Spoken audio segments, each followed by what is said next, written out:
നമ്മളിന്ന് കുമ്പളങ്ങി കടലയും കൂടെയാണ് കറി വയ്ക്കുക. അപ്പോൾ നമ്മൾ കടല വെള്ളത്തിലിട്ട് വെച്ചിട്ടുണ്ടായിരുന്നു. ഒന്ന് പാത്രത്തിലേക്ക് ഇട്ട് കൊടുക്കുക. വെള്ളം ഒഴിച്ച് കൊടുക്കുക.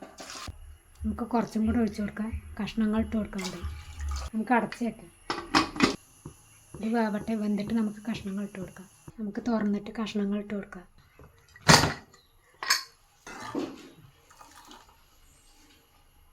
കടല വെന്തണ്ണു കഷ്ണങ്ങൾ ഇട്ട് കൊടുക്കുക.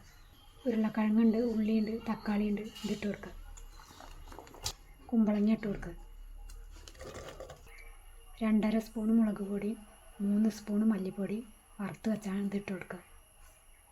മഞ്ഞൾപ്പൊടി ഇട്ട് കൊടുക്കുക. ഉപ്പ് പൊടി ഇട്ട് കൊടുക്കുക. 1 സ്പൂൺ കൂടെ ഇട്ട് കൊടുക്കുക. വെള്ളം ഒഴിച്ച് കൊടുക്കുക. ഇത് വേവട്ടെ കേട്ടോ. വെന്തിട്ട് നമുക്ക് തേങ്ങ ഇട്ട് കൊടുക്കുക. ഇതിലേക്ക് നമുക്ക് ചിക്കൻ മസാല വേണമെങ്കിൽ ഇട്ട് കൊടുക്കുക.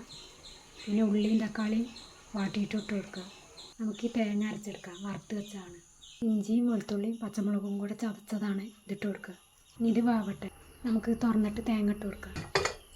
ഉരുളക്കിഴങ്ങൊക്കെ ചെറുതായിട്ട് ഉടച്ച് കൊടുക്കുക.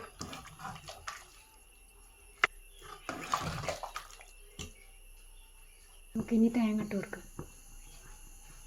ഒന്ന് ഇളക്കി കൊടുക്കുക. ഒന്ന് തിളക്കട്ടെ. ഇനി നമുക്കിത് ഓഫാക്കാം. കറിവേപ്പില ഇട്ട് കൊടുക്കുക. നമുക്കിനി ഇത് വറുത്തിടാം. നമ്മൾ വറുത്തിട്ടണം. ഇനി ഒന്ന് ഇളക്കി കൊടുക്കുക. അപ്പം നമ്മളിത് ഒഴിച്ച് വെക്കണം. നമുക്കിത് പലഹാരത്തേക്കും കൂട്ടാം, ചോറിലേക്കും കൂട്ടാം. നിങ്ങളും ഇതുപോലെ ഒന്ന് ഉണ്ടാക്കി നോക്കണേ.